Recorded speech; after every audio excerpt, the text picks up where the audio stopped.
intens investigasi, kasus pembunuhan Vina dan Eki masih belum menemui titik terang. Bahkan, saking lamanya proses penyidikan, publik pun seolah dibuat gregetan untuk menanti jawaban atas kebenaran kasus ini. Melihat kasus ini yang seakan terkendala, hingga status Peggy Setiawan sebagai tersangka pembunuhan Vina juga diragukan. Lantas, seperti apakah Tony RM selaku kuasa hukum Peggy dan juga praktisi hukum Pitra Romadhoni yang memberikan tanggapannya akan kabar adanya dugaan salah prosedur sejak awal dari penyidik termasuk juga ayah almarhum Eki Ibtu Rudiana dalam menangani kasus Vina ini. Benarkah jika adanya dugaan salah prosedur dari penyidikan sejak awal kasus mencuat, para penyidik tersebut harus diperiksa oleh Propam Mabes Polri? Benarkah pula baru-baru ini pihak Propam Mabes Polri sudah melakukan pemeriksaan terhadap 18 orang penyidik termasuk ayah almarhum Eki Ibtu Rudiana yang kini menjabat sebagai Kapolsek di Kota Cirebon? Lantas, seperti apakah LPSK yang menginformasikan bahwa keluarga almarhumah Vina saat ini pun berada dalam pengawasan serta perlindungan pihak LPSK?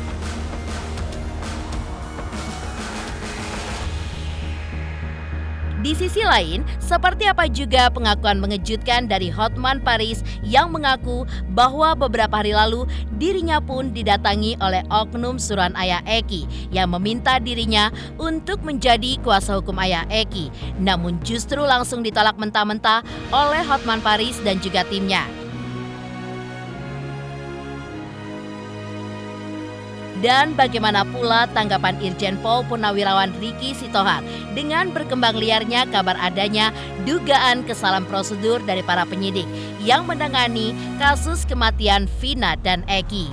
Pemirsa, bersama Intens Investigasi, kami hadirkan kabar terkini, terpercaya, dan teraktual. Tetapi sebelumnya, jangan lupa untuk like, subscribe, dan juga share channel YouTube ini.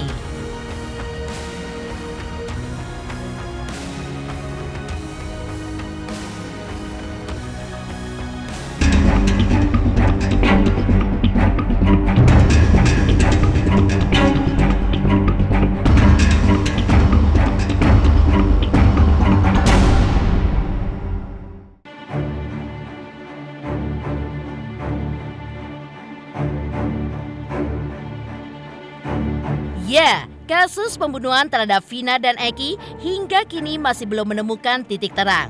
Kuasa hukum Peggy, Tony RM, dan seorang praktisi hukum Pitra Romadhoni yang ditemui sehabis mengisi acara di salah satu stasiun televisi swasta kemarin memberikan tanggapannya akan kabar adanya dugaan salah prosedur yang dilakukan oleh penyidik, termasuk ayah almarhum Eki Ibtu Rudiana yang menangani kasus ini dari awal mencuat. Lantas, apakah dibenarkan jika adanya kesalahan ataupun adanya bukti pelanggaran dari penyidik saat menangani kasus Vina ini? Para penyidik tersebut harus diperiksa oleh Propam Mabes Polri. Saya kira itu bagus sekali, ya. Itu adalah bukti daripada transparansi pihak kepolisian dalam mengungkap kasus ini, walaupun tidak ada pengaduan, kan gitu. Mereka seperti Kompolnas, Propam, karena memang ini sudah menjadi atensi publik, ya. Mereka memeriksa seperti Ibtu Rudiana dan lain-lainnya. Mereka akan memastikan apakah proses hukum yang dijalani pada tahun 2016 itu telah sesuai prosedur yang berlaku atau tidak. Nah, itulah gunanya proses pemeriksaan tadi. Kalau tidak dilakukan audit kan pihak Propam tidak tahu apakah ini sudah sesuai dengan standar prosedural. Nah, saya kira untuk pemeriksaan standar prosedur ini sudah melalui tahapan sampai persidangan. Gitu loh. Kalau memang ditemukan adanya bukti baru pelanggaran yang dilakukan oleh kita katakan Pak Rudiana, itu pasti akan ada sanksi yang diberikan oleh Polri. Saya sebagai kuasanya Peggy Setiawan, kami sebagai penasihat hukum Peggy Setiawan akan melakukan tindakan hukum nanti. Kalau sampai kami pelajari ada tuduhan-tuduhan ya, yang berpotensi bisa dipidana. Karena senjata kita ini sudah banyak, Peggy Setiawan itu bukan Peggy alias Peron, bukan pelaku pembunuhan, maka tetaplah kita akan proaktif, akan berjuang ya. Di tiap tahap kita akan berjuang. Makanya sudah kami ajukan permohonan gelar perkara khusus semata-mata biar transparan, biar penyidik menunjukkan alat buktinya apa, dua alat buktinya kan itu. Kemudian di Prapit juga, gugatan Prapit di pra-peradilan sama. Itu penasaran kami kepada penyidik yang belum memberitahu alat buktinya apa sehingga digugat Prapit biar menunjukkan ke persidangan.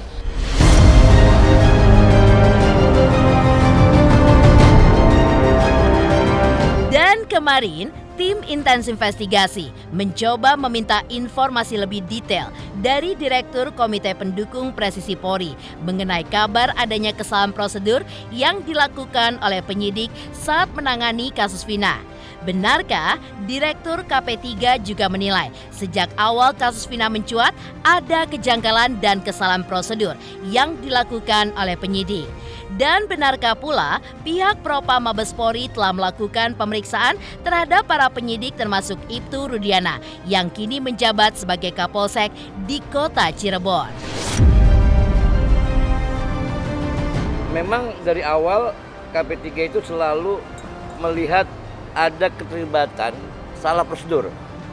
Nah, dalam penanganan peristiwa pidana, kalau misalnya hasilnya kita anggap ragu, maka kita akan coba dari ujungnya, dari awal ujungnya. Dan ketika kita pelajari, kita selidiki, mulai dari proses laporannya, sampai penahanannya, sampai pemeriksaannya, kami jelas-jelas menemukan bukti bahwasannya itu dilakukan di luar SOP yang berlaku. Dan kami pertama kali bilang kepada, bahkan melapor kepada Kadif Propam agar ini diambil alih dan diperiksa oleh Propam. Dan kami menemukan jelas-jelas seperti yang sekarang ini. Jadi alhamdulillah berkat kawan-kawan Forhat juga dan teman-teman yang lain se-Indonesia, saya bersyukur kasus yang 8 tahun bisa kita mulai 7 hari. Alhamdulillah tadi juga kami baru dari Propam, kami bicara dengan Pak Kadif dan juga stafnya luar biasa kerjanya, dan sudah ada 18 orang yang diperiksa sampai hari ini. Penyidik dan Bapak R. Ini loh. Bapak R ya. Rudiana kalau saya mau bilang itu. Nah, dan ada kemungkinan saya mendesak kepada pimpinan Mabes Polri, Pak Kadif Propam, kalau perlu sampai ke tingkat bintang. Dan juga kita berharap agar kemudian siapapun yang terlibat dan ada indikasi, periksa, panggil. Karena ini bicara apa? Melecehkan 3 lembaga negara dan negara.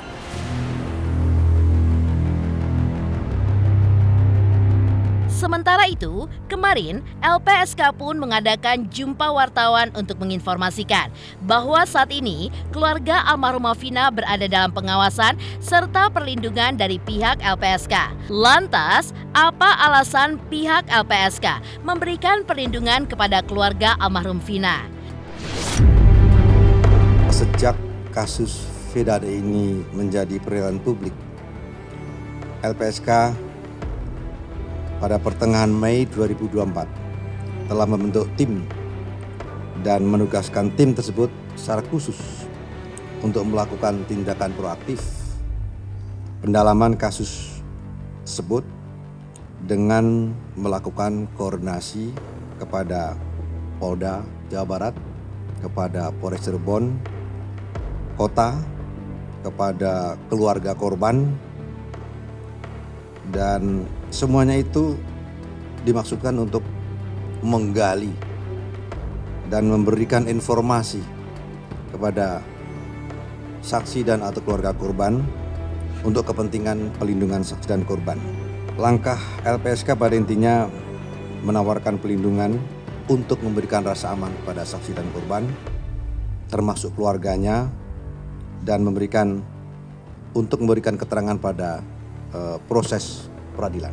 Jadi semuanya nanti didaftarkan di LPSK. Memang lagi proses ya, tapi memang nanti akan didaftarkan. Jadi sudah mulai didata. Dari LPSK juga sudah pernah telepon saya, sudah pernah menanyakan ya agar dikirim administrasi. Jadi semuanya nanti didaftarkan. Ini kan untuk melindungi agar kesaksiannya itu dilindungi oleh negara.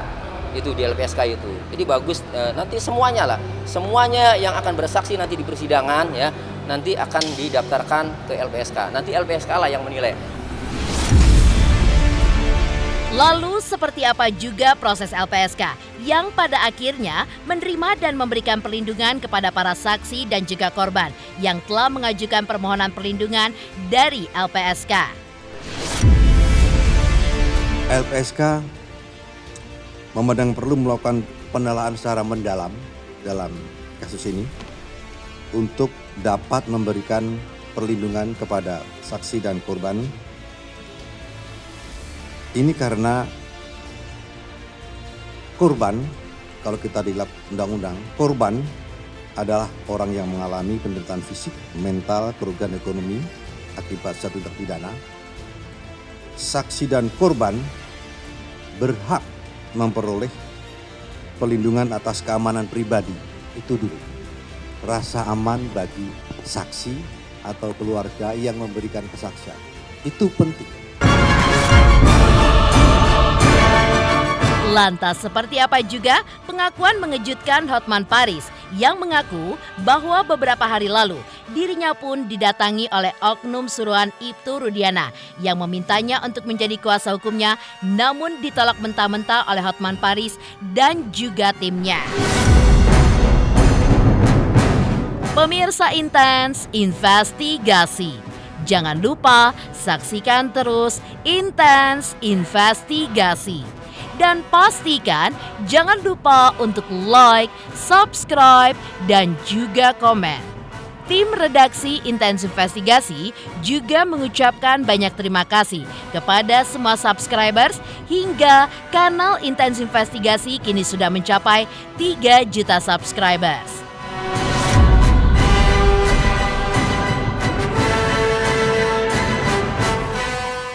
Cika Bode, selamat untuk Intens Investigasi dengan subscribernya 3 juta. Wow, keren banget.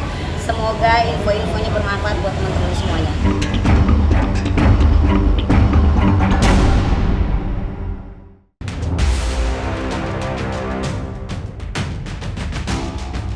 Pemirsa Intens Investigasi, sejak Hotman Paris ditunjuk sebagai kuasa hukum keluarga almarhumah Vina Cirebon, memang kerap mendesak ayah almarhum Eki untuk buka suara atas tragedi pembunuhan Vina Cirebon. Pasalnya, ayah Eki justru lebih banyak bungkam atas kasus ini. Padahal, Hotman pun yakin jika Ibtu Rudiana sebagai polisi pasti tahu informasi lebih banyak atas kasus ini. Namun, baru-baru ini ada hal yang cukup mengejutkan dan membuat Hotman Paris merasa heran dengan sikap ayah almarhum Eki, di mana dulu susah dihubungi, kini justru meminta Hotman Paris untuk menjadi kuasa hukumnya. Dalam pernyataannya itu, Hotman pun juga menyebut bahwa ada pesan terselubung dari perwakilan Ibtu Rudiana terkait tersangka Peggy Setiawan, sehingga Hotman pun dengan tegas menolak permintaan ayah Eki tersebut. Kami juga sangat mempertanyakan atas perilaku dan sikap dari Pak Rudiana, bapak dari almarhum Egi.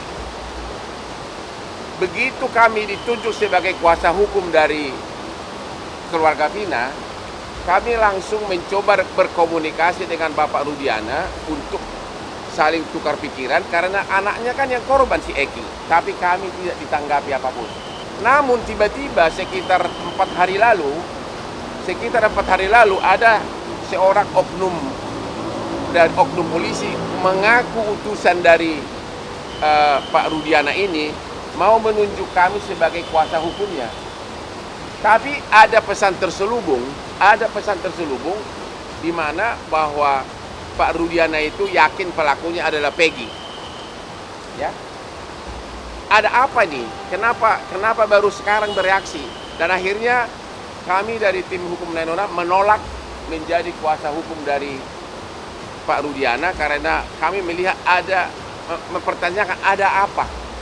Padahal dialah yang dari awal mengikuti kasus ini. Dialah yang kepada dialah dilaporkan peristiwa ini oleh saksi-saksi.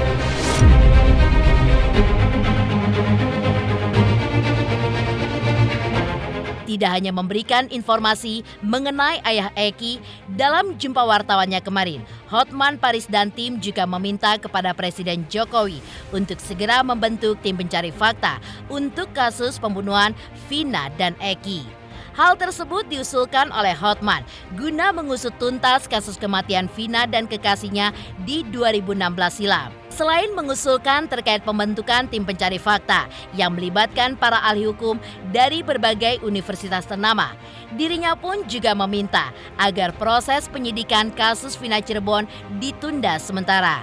Ia pun mengatakan bila memang persidangan ini pun digelar, lalu sampai saat itu hanya menggunakan barang bukti dan saksi yang ada, maka tidak akan terbongkar kebenaran yang sesungguhnya, termasuk pula motif dan alibi dari Peggy.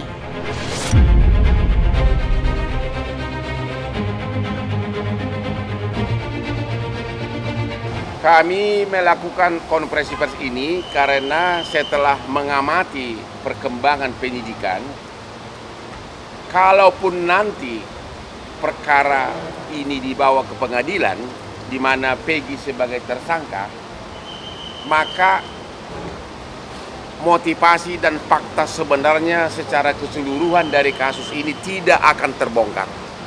Tidak akan terbongkar. Karena sekarang ini kan targetnya hanya satu, Peggy. Ya. Sementara misteri kenapa kejadian ini dan kenapa berita acara semua saling bertentangan tidak terbongkar. Apa yang terjadi tidak terbongkar. Sementara yang apakah benar fiktif atau tidak akan lagi ditindaklanjuti. Maka kami dari tim Hotman 911 yang sebagai kuasa hukum dari keluarga Vina berpendapat kasus ini sebaiknya penyidikannya sementara ditunda dulu agar Pak Jokowi membentuk tim pencari fakta yang netral, terutama dari para ahli hukum pidana dari universitas untuk menyelidiki fakta sebenarnya, dan setelah terkumpul nanti baru diserahkan kepada penyidik untuk dilanjutkan ke kejaksaan dan persidangan. Kami menghimbau kepada Bapak Presiden Jokowi agar membentuk tim pencari fakta dari kalangan universitas yang ahli-ahli hukum pidana untuk menyelidiki dari mulai tahun 2016 sampai sekarang. Lalu, seperti apa pula tanggapan Irjen Pol Purnawirawan Riki Sitohang dengan berkembang liarnya kabar adanya dugaan kesalahan prosedur dari para penyidik yang menangani kasus kematian Vina dan Eki? Pemirsa Intens Investigasi, jangan lupa saksikan terus Intens Investigasi. Dan pastikan jangan lupa untuk like, subscribe, share, dan komen. Tim redaksi Intens Investigasi juga mengucapkan banyak terima kasih kepada semua subscribers hingga kanal Intens Investigasi kini sudah mencapai 3 juta subscribers.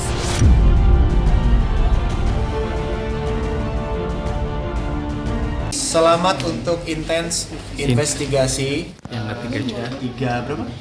3 juta subscriber. Luar biasa sekali 3 juta. Ya pokoknya semakin sukses lah dan bisa menghadirkan sesuatu yang memang baik untuk diperlihatkan.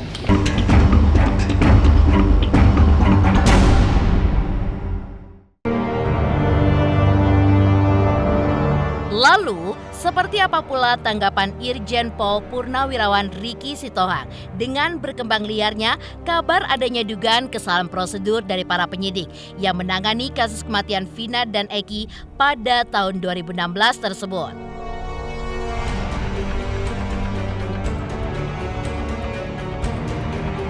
Memang dibutuhkan percepatan daripada penyidik Polri untuk menuntaskan masalah ini, sehingga masyarakat tidak bertanya-tanya lagi, muncul opini, persepsi daripada publik ataupun netizen yang berbeda-beda. Ada mungkin berikan support, ada mungkin yang menghujat, ada mungkin mengkritisi. Tapi itu saya rasa lumrah dan manusiawi. Yang penting sekarang melihat fokus permasalahan ini, ya, diharapkan bahwa penyidik itu lebih greget, lebih profesional, dan betul-betul menyentuh pada aspek permasalahan. Nah, kalau di dalam perjalanannya itu ada beberapa opini yang ya sudahlah, terima saja sebagai masukan, sebagai motivasi. Itu berkali-kali saya katakan. Dan apabila memang ada penyimpangan-penyimpangan di dalam penyidikan daripada oknum anggota penyidik, lakukan pemeriksaan. Propam kita ada, kita punya Kapolri, kita punya juga Kompolnas, supaya betul-betul mengambil langkah-langkah hukum terhadap oknum-oknum penyidik yang menyalahgunakan penyidikan. Tapi saya berharap sesegera mungkin agar segera dituntaskan. Sehingga harapan masyarakat bahwa Polri lebih profesional. Dan betul-betul Polri maju ke depan, jangan melakukan tindakan-tindakan yang tidak terpuji, yaitu menyalahgunakan kewenangannya untuk menuntaskan suatu kasus.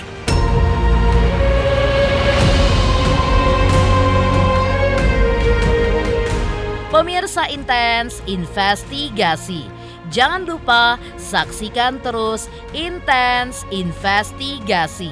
Dan pastikan jangan lupa untuk like, subscribe, share, dan komen. Tim redaksi Intens Investigasi juga mengucapkan banyak terima kasih kepada semua subscribers hingga kanal YouTube Intens Investigasi kini sudah mencapai 3 juta subscribers.